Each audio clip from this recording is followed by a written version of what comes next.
Welcome to A plus bio class. আজকে তোমরা molecular basis of inheritance বা বংশগতির আনুবাদিক ভিত্তি এর ক্লাস নাম্বার 2টা করবে। খাতায় লিখে রেখো 6.2। ঠিক আছে, আমরা এই চ্যাপ্টারের আগের টপিকে কি কি দেখেছি, এই চ্যাপ্টারে কোন কোন পয়েন্টগুলো ইম্পর্টেন্ট নোট ডাউন করে আমরা দেখবে বাঁ দিকে স্কেল করে 6.1 2 3 4 করে আপ টু 10 পর্যন্ত পয়েন্ট ডিসকাস করেছি। আজকে আমরা তার ভেতরে 1 and 2 পয়েন্টটাকে ভালোভাবে পড়বো। কোন কোন পয়েন্টগুলো? 1 কি ছিল? জেনেটিক পদার্থের অনুসন্ধান। 2 ছিল জেনেটিক পদার্থটা আসলে কি, ডিএনএ হলো জেনেটিক পদার্থ। এটা তো প্রমাণ করতে হবে, এই প্রমাণ করার এক্সপেরিমেন্ট গুলো আজকের ভিডিওতে আমরা জানবো। প্রথমে বলি, ফার্স্ট পয়েন্টের ছিল মিনিং হিস্ট্রি বেসড।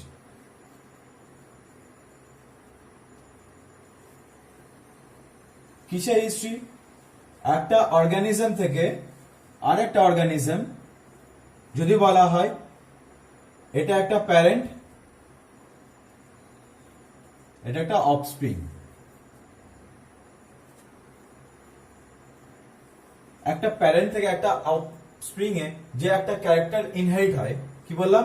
একটা ক্যারেক্টার ইনহেরিট হয়, সেটা কি কি যায় একটা অর্গানিজম থেকে আরেকটা অর্গানিজমে? এটাই ছিল প্রশ্ন। ডিএনএ হোক, প্রোটিন নাকি আরএনএ, और কার্বোহাইড্রেট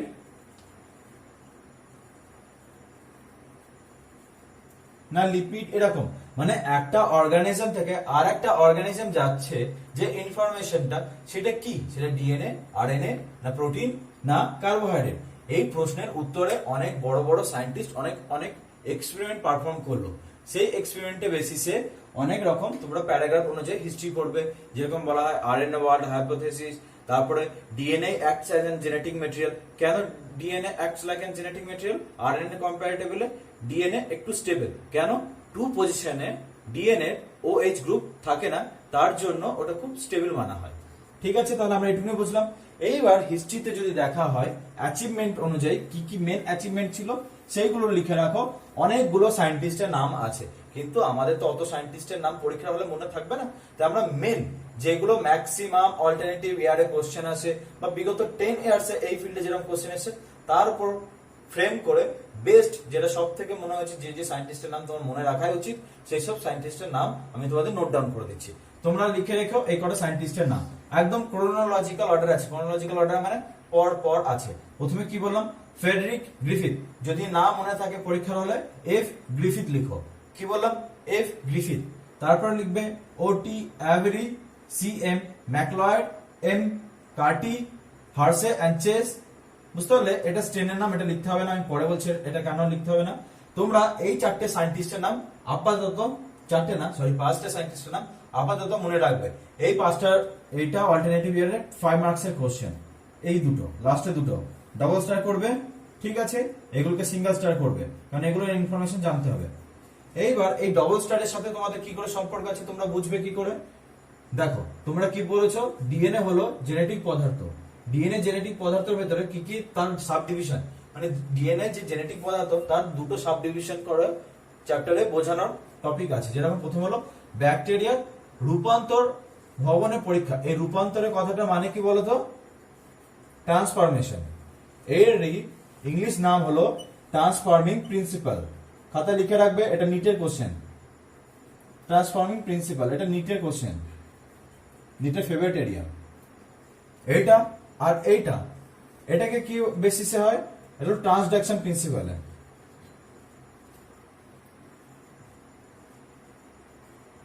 এটা নিটের one of the favourite area. বা তোমাদের বোর্ডে এখান থেকে 5 নম্বরে আসে।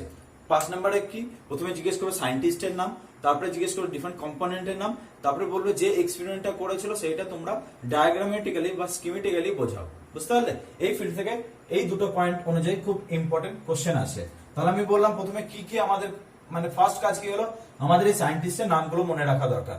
এবার এই সায়েন্টিস্টগুলোর নাম মনে রাখা কিছু একটা দাদা হিন্ট বলো বা কিছু একটা সহজ উপায় বলো। বলছি তাহলে, ফ্রেডরিক গ্রিফিথ কার সাথে সম্পর্ক আছে? ব্যাকটেরিয়া রূপান্তরের জন্য পরীক্ষা।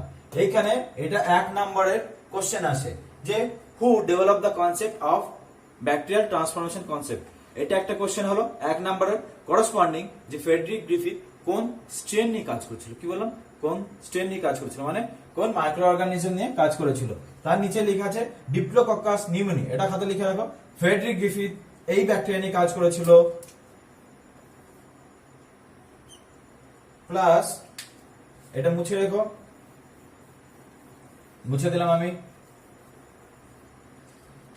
এই ব্যাকটেরিয়া নিয়ে কাজ করেছিল আর কোন প্রিন্সিপালের উপরে এক্সপেরিমেন্ট পারফর্ম করেছিল, এটা এইভাবে করে লাইন দিয়ে অ্যারো দিয়ে বোঝাও। প্লাস ডিপ্লোকক্কাস না, তোমরা যদি বইয়ে পাবে ডিপ্লোকক্কাস, কিন্তু আমি যদি বলি গুগল করে নিতে বা তোমরা যদি এনসাইক্লোপিডিয়াতে দেখো, এটা ডিপ্লোকক্কাস না, এটা হলো স্ট্রেপ্টোকক্কাস নিউমোনি। ঠিক আছে, তোমরা এটা লিখে নাও। ঠিক আছে, লেখা কমপ্লিট। তাহলে আমি মুছে দিই। প্রথম সায়েন্টিস্টের নাম আমাদের মনে রাখতে হবে, ফ্রেডরিক গ্রিফিথ।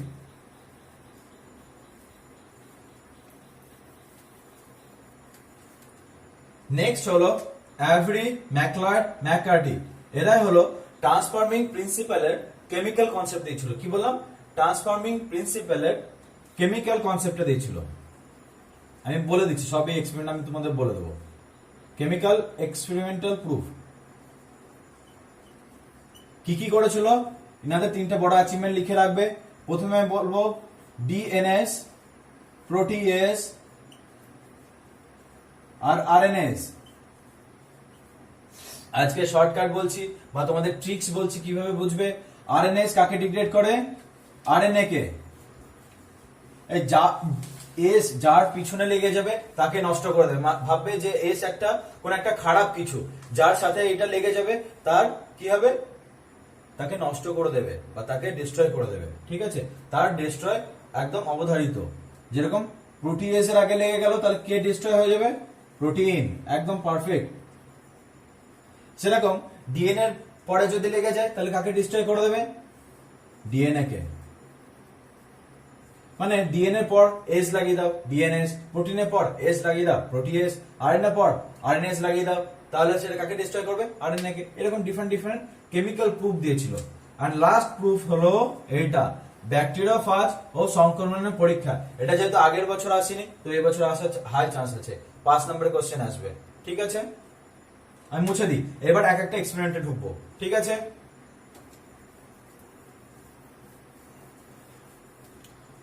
প্রথম আরেকটা জিনিস তোমরা যখন লিখছো, ফ্রেডরিক গ্রিফিথের পাশে ইয়ার লিখে রেখো 1928। এই সায়েন্টিস্ট গুলোর যে 3টে সায়েন্টিস্ট আছে আমাদের বায়োকেমিক্যাল প্রুফের, তাদের কোন কোন ইয়ারের, 1940। আর এটা লাস্টে হারসেন চেস 1952। কি কি বললাম, 1928, 1940, 1952। পরীক্ষার হলে এইসব ইনফরমেশন গুলো যদি দাও বা ভাইভাতে এইসব অ্যান্সার গুলো যদি বলতে পারো, তোমার উপরে একটা গুড ইমপ্রেশন ক্যারি হবে। মানে তুমি পড়াশোনা তো করেছোই, প্লাস ইয়ার আছে, মানে তুমি কতটা ভালোবেসেছো সাবজেক্টটাকে, বুঝতে পারলে। আমি বলে দিচ্ছি তোমাদের কিভাবে তোমরা থিওরিতে বেশি নাম্বার পাবে, প্লাস ভাইভা বা প্র্যাকটিক্যালে যেটা 30 নাম্বার আছে সেখানেও তোমরা কিভাবে ভালো নাম্বার পাবে। কেন বলছি ভালো নাম্বার পাওয়া দরকার, কারণ আমাদের এই সাবজেক্টে এমই থাকে 95 আপ পাওয়া। ঠিক আছে, এবারে এগোই আমরা। প্রথমে হলো ডিএনএ হলো জেনেটিক পদার্থ, তারই ব্যাকটেরিয়া রূপান্তরিত প্রিন্সিপালটা। এইবার এখানে সহজ হয়, বইয়ের অত কঠিন টার্মস অনুযায়ী যাবেই না। প্রথমেই বললাম স্ট্রেপ্টোকক্কাস নিউমোনি, S.P, এটা একটা নিউমোনি কজিং মাইক্রোঅর্গানিজম। মানে এই মাইক্রোঅর্গানিজম শর্টে লিখছি যাতে তোমাদের তাড়াতাড়ি হয়। স্ট্রেপ্টোকক্কাস নিউমোনি এটা কি করে, নিউমোনিয়া করে। এর দুটো স্ট্রেন হয়, একটা হয় ভিরুলেন্ট আর একটা হলো অ্যাভিরুলেন্ট। ভিরুলেন্ট যেটা হলো সেটা হলো স্মুথ স্ট্রেন, কি বললাম, স্মুথ। আর যেটা অ্যাভিরুলেন্ট, অ্যাভিরুলেন্ট আমি টার্মটা বলছি কিভাবে আসলো।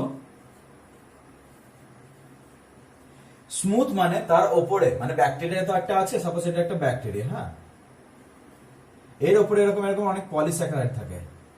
ঠিক আছে, পলিস্যাকারাইড কোটিং হয়ে গেলে এটা দেখবে এরকম স্মুথ হয়ে যাবে দেখতে। কিন্তু স্মুথটা মনে রাখবে যে ক্ষতিকর। ভিরুলেন্ট, এর ব্যাকেটে লিখে রাখবে ভিরুলেন্ট, এটা পরীক্ষায় আসবে কিন্তু ভিরুলেন্ট। আর বইয়েও দেখবে একদম এক্সাক্ট টার্ম লেখা আছে ভিরুলেন্ট, আর এটা ভিরুলেন্ট, A.V দিয়ে ডিনোট করলাম।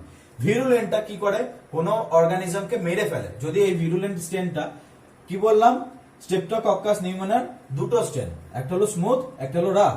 যেটা স্মুথ সেটা হলো ভিরুলেন্ট, সে কি করে, মেরে ফেলবে। সেটা যদি কারো ভেতরে, সেটা যদি র্যাট বা মাইসের ভেতরে ইনকর্পোরেট করা হয়, তাকে মেরে ফেলবে।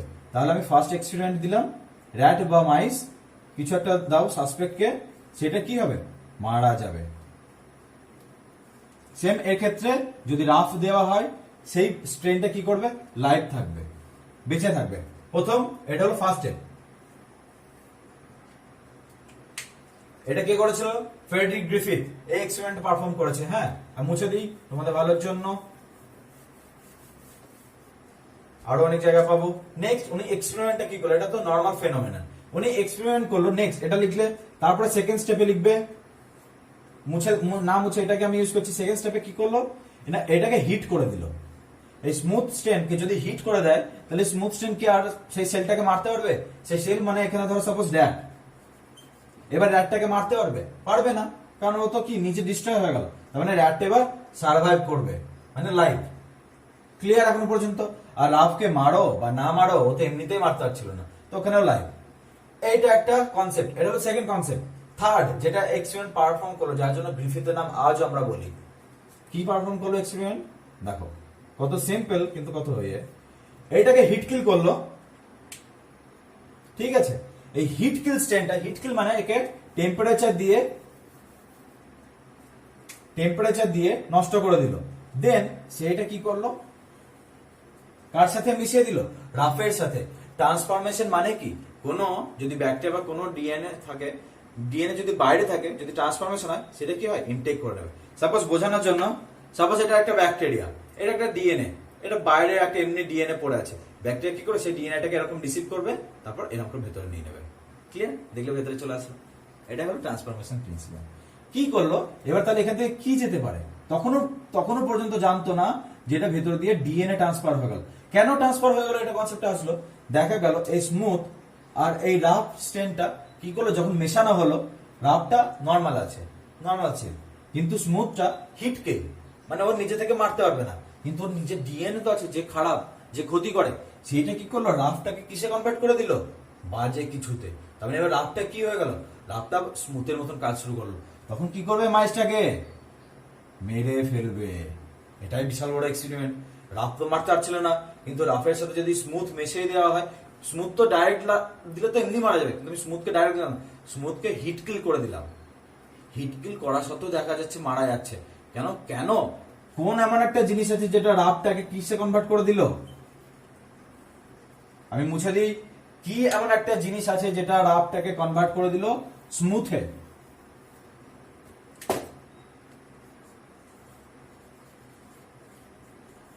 কি সেটা?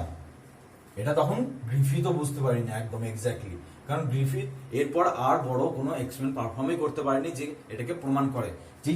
ও তো বললো যে হ্যাঁ, এমন একটা জিনিস আছে যেটা এই রাফ স্ট্রেপ্টোককাস নিউমোনিয়া স্ট্রেনটাকে স্মুথে বানিয়ে দিচ্ছে, কিন্তু কি দিয়ে বানাচ্ছে সেটা বলতে হলো না।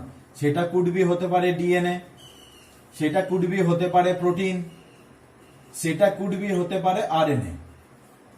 এই জিনিসটাকে প্রমাণ করলো কে, নেক্সট সায়েন্টিস্ট অ্যাভেরি ম্যাকলয়েড ম্যাকার্টি। তাহলে প্রথম এক্সপেরিমেন্টটা 1928 এ পারফর্ম হয়ে গেল। নেক্সট 1940 তে লাফিয়ে পড়লো টাইমটা। তখন কি করলো, ডিএনএ কে প্রথমে নষ্ট করে দিল। তারপরে দেখছে নেক্সট কি হচ্ছে, কোন একটা স্ট্রেন স্মুথে দেখছে হচ্ছে না। বিশাল ব্যাপার, ডিএনএ কে যদি বন্ধ করে দিই, তাহলে ওর কোনো ট্রান্সফর্মই হচ্ছে না, মানে কোনো কিছু হচ্ছেই না। যেরকম নর্মাল ছিল সেরকমই নর্মাল আছে। ঠিক আছে, তাহলে ডিএনএটাকে সাইডে রাখলো। তাহলে ডিএনএ সব থেকে প্রথম চান্স হওয়ার, কারণ ডিএনএ কে যদি আমি আটকে দিই, তাহলে ওই রাফটা আর স্মুথ হচ্ছে না। নেক্সট প্রোটিনকে যদি আমি আটকে দিই, যেটা দেখা গেল প্রোটিন আটকে দিলাম, তাও রাফ স্মুথে হচ্ছে, তার মানে প্রোটিনের কোনো রোল প্লে নেই। কারণ প্রোটিনকে আটকাও কি না আটকাও, রাফ হয়ে যাচ্ছে স্মুথে, কারণ প্রোটিনের কোনো ইম্পর্টেন্স নেই। কি দিয়ে প্রোটিনটাকে ডিগ্রেড করলো, প্রোটিয়েজ দিয়ে। সেম আরএনএটাকে দিয়ে যখন করলো, তখনও দেখে একই ব্যাপার, সে রাফ কিসে কনভার্ট হয়ে যাচ্ছে, স্মুথে। শুধু ডিএনএ কে যদি আটকে দেওয়া হয়, রাফ আর স্মুথে কনভার্ট হতে পারছে না। এখান থেকে প্রমাণ হয়ে গেল যে DNA acts like an genetic material. কিন্তু এরা কেমিস্ট ছিল, অনেক বায়োলজিস্ট এটাকে মানতে চাইলো না। তার জন্য একদম ফাইনাল এক্সপেরিমেন্ট আসলো, হার্শ অ্যান্ড চেস এক্সপেরিমেন্ট। এই এক্সপেরিমেন্টটা ডবল স্টার ইম্পর্টেন্ট। এর জন্য এটা হলো ব্যাকটেরিওফাজ ও সংক্রমণ পরীক্ষা। তাহলে এটা কি করলো, এটাকে বলা হয় 3টে স্টেপ। পরীক্ষার হলে আসলে নাম্বার পাওয়ার জন্য তিনটে টার্ম অলওয়েজ লিখবে। কি বললাম প্রথমে? ইনফেকশন। ফার্স্টে পরীক্ষা হলে ফার্স্টে লিখবে ইনফেকশন, যখন খাতায় আঁকবে। তারপরে লিখবে ব্লেন্ডিং, আমি এগুলো সব মানে বলে দিচ্ছি। ব্লেন্ডিং, তারপরে লিখবে সেন্ট্রিফিউগেশন। সেন্ট্রিফিউগেশন পরীক্ষার হলে এই তিনটে টার্ম লিখে তারপরে ডিসক্রাইব করতে স্টার্ট করবে। আমি মুছে দিলাম এগুলো, ঠিক আছে। প্রথমে বললাম ইনফেকশন, ব্লেন্ডিং, সেন্ট্রিফিউগেশন। প্রথমে কি হলো তোমাদের ভাবো, আমাদের প্রশ্নটা কি? আমাদের প্রশ্ন হলো নেক্সট জেনারেশন, একটা জেনারেশন থেকে আরেকটা জেনারেশনে কি যায়, ডিএনএ, আরএনএ না প্রোটিন? এই কনসেপ্টটাকে ক্লিয়ার করার জন্য ওরা একটা এক্সপেরিমেন্ট পারফর্ম করলো। কি করলো? ওরা ভাইরাস নিল। কি ভাইরাস নিচ্ছিল? টি2, বই পাবে দেখবে। ভাইরাস নিল। আমি ভাইরাসটাকে শর্টে এভাবে করে আঁকছি, তোমরা পারলে ওর টেল প্রোটিন দিয়ে দেবো। এইটাকে প্রথমে কোট করা হলো। কোট করা হলো মানে এটাকে প্রথমে লেবেল করা হলো। এই টার্মটা বইয়ে পাবে দেখবে, লেবেল করা হলো। আমি তোমাদের বইয়ে যেটা আছে তার শর্ট এবং ইজি আর খুব সিম্পল ভাবে বোঝার টেকনিক বার করে দিয়েছি। দেখো এইটাই ফলো করো, দেখবে আর বুঝতে কোনো অসুবিধা হবে না। প্রথমে এই মিডিয়াতে, এটা একটা মিডিয়া, এখানে কি রাখলো? S35, তোমাদের বোঝার জন্য। সালফার, আর একটা খাতা লিখে রাখো, এই দিকে ছোট্ট করে লিখে রাখো। সালফার থাকে প্রোটিনে, সালফার থাকে, এটা S মানে সালফার, আর S35 সালফারের 35 রেডিও আইসোটোপ লিখে রাখো। সালফারের রেডিও আইসোটোপ হলো S35। আর একটা ইউজ করা হয় P32, সেটা হলো কার ভেতর থাকে? ডিএনএ ভেতরে। ডিএনএ ভেতরে ফসফেট থাকে। আমি আগের দিনে ছবিতে বা আজকে ছবিতে তোমাদের সেশনে একটু জাস্ট বুঝিয়ে দেবো যে ডিএনএ কোথায় ফসফেটটা থাকে, সেটা আমি তোমাদের দেখিয়ে দেবো। আর সালফার থাকে প্রোটিনে, সালফার কন্টেনিং অ্যামাইনো অ্যাসিড, যদি এক্সাম্পল বলো কার থাকে? সিস্টিন আর মিথিওনিন। তোমরা ক্লাস 11তে পড়েছো কিসে? বায়োমলিকুলস চ্যাপ্টারে, যে প্রোটিন কি দিয়ে তৈরি হয়? Amino acid. সেই অ্যামাইনো অ্যাসিডের একটা না দুটো এক্সাম্পল হলো সিস্টিন আর মিথিওনিন, যার ভেতরে সালফারটা থাকে। তোমরা আর একবার বইটা খুললেই দেখতে পাবে। নেক্সট আমি এক্সপেরিমেন্টে ঢুকি। P32 কি করলো? প্রথমে এইটাকে ইনফেকশন করিয়ে, মানে এই দুটোকে কোট করিয়ে দিল। এইবার ব্যাকটেরিয়ার গায়ে কি লেগে গেল? S35। আমি একটা একটা করে স্টেপ করছি, তোমরা এখান থেকে ফলো করবে। আর যদি বইয়ে দেখবে, বইয়েও সেম ভাবে আছে, কিন্তু তোমাদের বুঝতে অসুবিধা হবে, এত কঠিন ভাবে ডায়াগ্রামটা করা আছে। আর এর ভেতরে এবার ডিএনএ কোথায় থাকে? ভেতরে থাকে। ভেতরে কি লেভেল হয়ে গেল? P32। এখানে প্রথমে লেভেলিং করা হলো মিডিয়াতে, তারপরে কি করা হলো? ইনফেকশন করা হবে। তারপরে কি করা হবে? ইনফেকশন। সাপোজ এটা একটা ব্যাকটেরিয়া, ব্যাকটেরিয়ার নিজস্ব ডিএনএ আছে, থাকবে, করে দাও নিজস্ব ডিএনএ। তারপর ভাইরাসকে বসিয়ে দাও, একদম ঠিক। তার বডিতে S35 থাকবে, কারণ এর তো ডিএনএ লেভেল হয় না, প্রোটিন দিয়ে তৈরি, ক্যাপসিড প্রোটিন, ওর জন্য বাইরে লেভেল হয়ে আছে। আর এইটা লেভেল কোথায় থাকবে? ভেতরের লেভেল হয়ে যাবে, কারণ ফসফেট কি লেভেল করে বলো তো? ডিএনএ। এইখানে লেভেল আছে P32। হয়ে গেল। নেক্সট আমরা এক্সপেরিমেন্ট পারফর্ম করব। এক্সপেরিমেন্টের পর ব্লেন্ডিং। এটা হলো ইনফেকশন। কি বললাম? ইনফেকশন। নেক্সট এক্সপেরিমেন্ট, ইনফেকশন মানে ভাইরাস আর ব্যাকটেরিয়া দিয়ে ইনফেক্ট করা হলো। নেক্সট ব্লেন্ডিং মানে আলাদা করা হবে। এটাকে ভাইরাস আর ব্যাকটেরিয়াকে আলাদা করা হলো। ইনফেকশন হতে সময় দেওয়া হলো। ইনফেকশন হতে কিছুক্ষণ সময় দিলে ভাইরাস তার নিজের ডিএনএটাকে ইনকর্পোরেট করবে। তখন এর ভেতরে কি চলে আসবে? ব্যাকটেরিয়ার ভেতরে P32। কিন্তু এর ভেতরে কিছু আসবে না। কেন আসবে না বলতো? কারণ এর ভেতরে ডিএনএ তো কিছু দিয়ে লেবেলই করা হয়নি, এটা তো শুধু সালফার দিয়ে লেবেল করা হয়েছে। সালফার তো বাইরে থাকে, ভিতরে থাকে না। তার মানে নেক্সট এক্সপেরিমেন্ট যদি পারফর্ম করো, তাহলে দেখবে ভাইরাসের গায়ে কি লেগে থাকবে? S35। আর ব্যাকটেরিয়ার ডিএনএ কোনো লেভেল থাকবে? কোনো লেভেল পাবে না। যদি এই দিকটা দেখো, ব্যাকটেরিয়ার ডিএনএ কোনো লেভেল পাবে না। কেন পাবে? ওর ভেতরে তো কোনো ডিএনএ ভেতরে কোনো ফসফেট দেওয়াই হয়নি এই এক্সপেরিমেন্টের ক্ষেত্রে। এই দিকে দেখা যাক, এইদিকে কি হয়। ব্যাকটেরিয়ার ভেতরে দেখা গেল রেডিও আইসোটোপ থাকবে। কেন রেডিও আইসোটোপ থাকবে? কারণ বলেছি ফেজের ডিএনএ সাথে কি ইনকর্পোরেট করা আছে বললাম? ফসফেট। প্লাস ভাইরাসটার কোনো ফেজ পাবে, মানে ভাইরাসকে বলা হয় ফেজ। ভাইরাসের ভেতরে কোনো রেডিও আইসোটোপ পাবে না, কারণ ভাইরাসের রেডিও আইসোটোপ কোথায় চলে গেল? ব্যাকটেরিয়ার ভেতরে। এই দিকটা কি ছিল? এদিকে ভাইরাসের কাছে রেডিও আইসোটোপ ছিল, ভাইরাসের কাছেই আছে এখন। দেখো এখনো সে ভাইরাসের কাছেই রয়ে গেছে, কিন্তু ব্যাকটেরিয়ার ভেতরে ট্রান্সফার হয়নি। এই দিকে দেখা গেল ব্যাকটেরিয়ার ভেতরে ট্রান্সফার হয়ে গেছে। কিন্তু ভাইরাসের কাছে আর কোনো রেডিও আইসোটোপ নেই। এইবার এক্সপেরিমেন্টটাকে কনক্লুশন আসা যায়। আমি মুছে দিই কনক্লুশন, লিখে নিয়ে এগুলো। ইনফেকশন, ব্লেন্ডিং, লাস্টে হয় সেন্ট্রিফিউগেশন। আমি সেন্ট্রিফিউগেশনের কনসেপ্টটাকে বোঝাই। সাপোজ এটা সেন্ট্রিফিউগেশন করা হচ্ছে, দেখো যদি বোঝানোর চেষ্টা করছি। ঠিক আছে, দুধের অনেক রকম প্রোডাক্ট হয়। ঠিক আছে, কোনটা দেখবে ক্যাডবেরি হয়, কোনটা দেখবে মিল্ক পাউডার হয়, তার অনেক রকম ভ্যারাইটি আছে। যদি দুধটাকে নিয়ে সেন্ট্রিফিউজ করা হয়, সেন্ট্রিফিউজ মানে প্রচুর, সাপোজ 1 মিনিটে 60,000 বার ঘুরছে।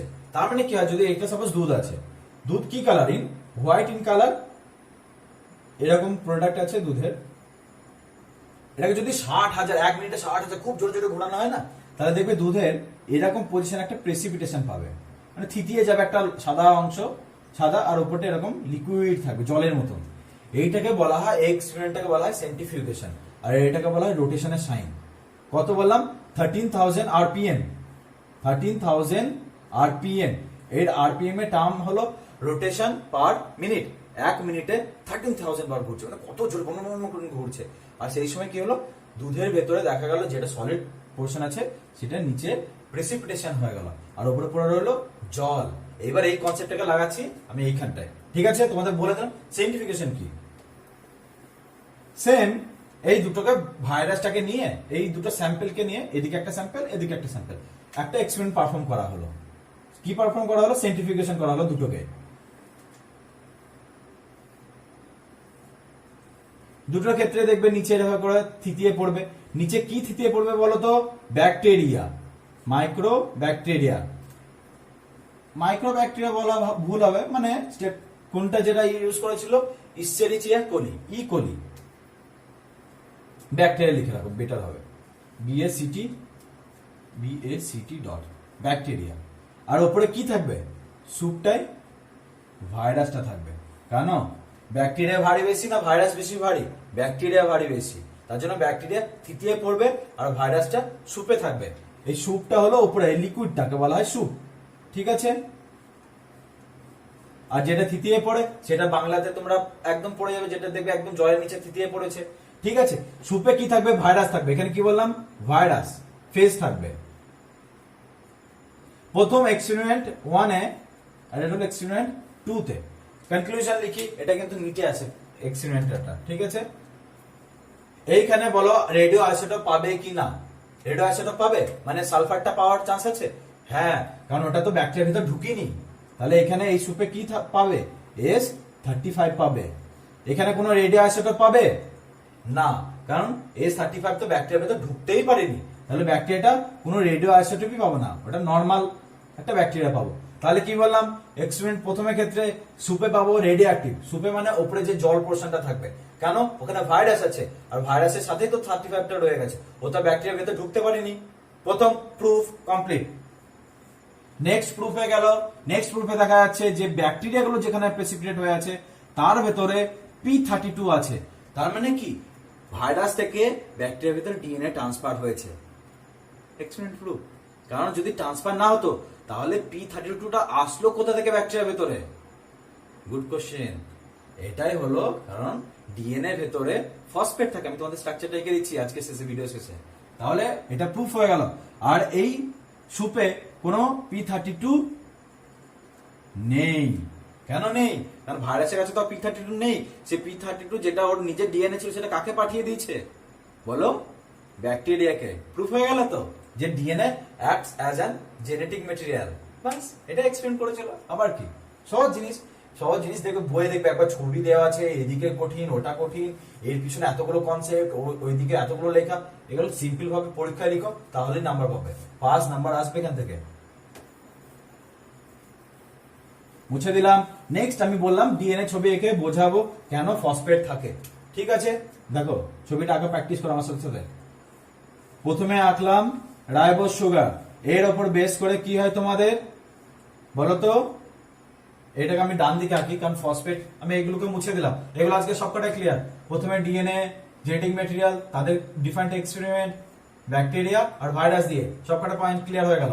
মুছে দিলাম। এটাকে বলে দিই, দেখো সুবিধা কত সুন্দর হবে। এইখানটা থাকে কি বললাম, পিউরিন অর পিরিমিডিন।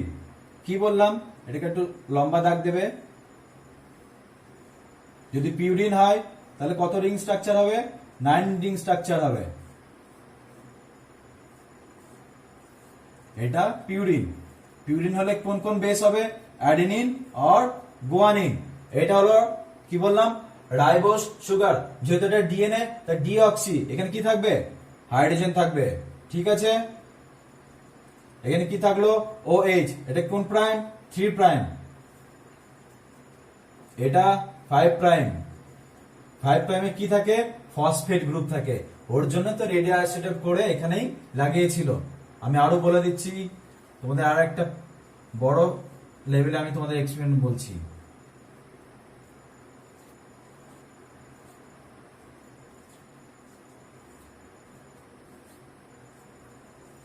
এইবার যেগুলো সিঙ্গেল ফসফেট আছে তার উপর উপরে নেগেটিভ চার্জ দিয়ে দাও। একটা জিনিস তোমরা আমাকে বলো যে আমি কি বললাম, সেকেন্ড এক্সপেরিমেন্টটা ডিএনএ ভেতর কি থাকে, ফসফেট থাকে। এটা তো ডিএনএ ছবি আঁকলাম, ফসফেট কোথায় পাচ্ছ, এই দেখো 1 2 3টে। কিন্তু প্রোটিনের ভেতর কোনো ফসফেট থাকে না। প্রোটিনের ভেতর কি থাকে, সালফার থাকে। সালফার কন্টেনিং অ্যামাইনো অ্যাসিড গুলোর নাম কি, সিস্টিন আর মিথিওনিন। এইটা হলো একটা সিঙ্গেল নিউক্লিওটাইডের, এটা স্ট্রাকচার যেটা আঁকলাম, এটার স্ট্রাকচার হলো এটিপি। অ্যাডিনোসিন, কারণ এখানে যদি অ্যাডিনিন আঁকি, অ্যাডিনিন যদি এখানে আঁকি, তার সাথে যদি 3টে ফসফেট থাকে, অ্যাডিনোসিন ট্রাই ফসফেট। ঠিক আছে, এটার নাম কি, adenosine try phosphate, ATP. T for try, 3টে। ঠিক আছে, ট্রাই কোথায়, এ দেখো 1 2 3টে ফসফেট। এইটা দূরেরটাকে কি বলা হয়, গামা ফসফেট। তারপর এটা বিটা ফসফেট, তারপর এটা হলো আলফা ফসফেট। এটা গামা, বিটা, আলফা। দেখেছো, এখানেও কিন্তু ভালো ফিজিক্সের অ্যাপ্লিকেশন আছে। আমি তোমাদের যদি আরো অ্যাডভান্সে জানতে চাও সেটাও বলে দেবো। আর একটা জিনিস আমি ফার্স্ট ভিডিওতে প্রমিস করেছিলাম তোমাদের, কিভাবে মেল আর ফিমেলের সাইন মনে রাখবে। এটা এঁকে নিও খাতায়। ঠিক আছে, এটা এটিপি সাইন। আর এখানে যদি অ্যাডিনিন হয় তাহলে 6 অ্যামাইনো, যেটা ডিফারেন্ট হবে গ্রুপ 6 অ্যামাইনো বা 2 অক্সি, এটার উপরে বেস করে অ্যাডিনিন আর গুয়ানিন হয়। তোমরা বইয়ে অ্যাডিনিন আর গুয়ানিনের ভালো স্ট্রাকচার পেয়ে যাবে, কিন্তু সেটা ডেফিনেটলি 9 রিং স্ট্রাকচার, মানে এরকম হবে। আর তার সাথে একটা রাইবোস বডি আর একটা ফসফেট। এই গ্রুপটাকে বলা হয় ফসফেট। এটাকে কি বলে, ফসফেট। উপরের এই গ্রুপটা হলো ফসফেট, এটা হলো রাইবোস গ্রুপ, আর এটা হলো নাইট্রোজেনাস বেস। এই 3টে জিনিস নিয়ে তৈরি হয় নিউক্লিওটাইড। কি বললাম, 3টে জিনিস নিয়ে তৈরি হয় নিউক্লিওটাইড। এর জন্য এর ভেতরে দেখা গেছে কি বলতো, এর ভেতরে গামা বা ফসফেট জিনিসটাকে লেবেল করে এক্সপেরিমেন্টটা পারফর্ম হয়। বুঝতে পারলে? ওকে, নেক্সট আমি তোমাদের কি বললাম, মেল আর ফিমেলের সাইনটা দেখা এবার বোর্ডে মুছলাম এটা। হ্যাঁ,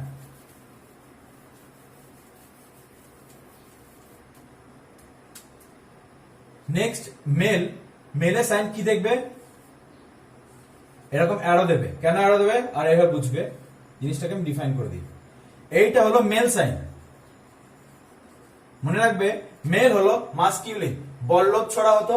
কি বললাম, বল্লভ ছড়া হতো। আগের যুগে ফার্স্ট টাইমে যখন গ্রিক টাইমে অনুযায়ী দেখা হতো, হান্টিং এ কারা যেত, মেলরা। ঠিক আছে, and this is sign of mirror. দেখো এটা হ্যান্ডেল ধরার আছে, মিররটাকে ধরার সাইন আছে। এটা কি হয়, মিরর দেখার জন্য। বুঝতে পারলে? এটা সাইন অফ ফিমেল। আর কোনদিন ভুলবে, মেল মানে মাস্কিউলিন, তারা বল্লভ থ্রো করে, আর ফিমেল মানে mirror, they are sign of beauty. সেখান থেকে এসছে এটা female sign, this is male sign. বাস, আজকে ক্লাস এখানে। নেক্সট ক্লাস আমরা এরপরে দেখবো। আর বেস্ট অফ লাক, পড়াশোনা করো।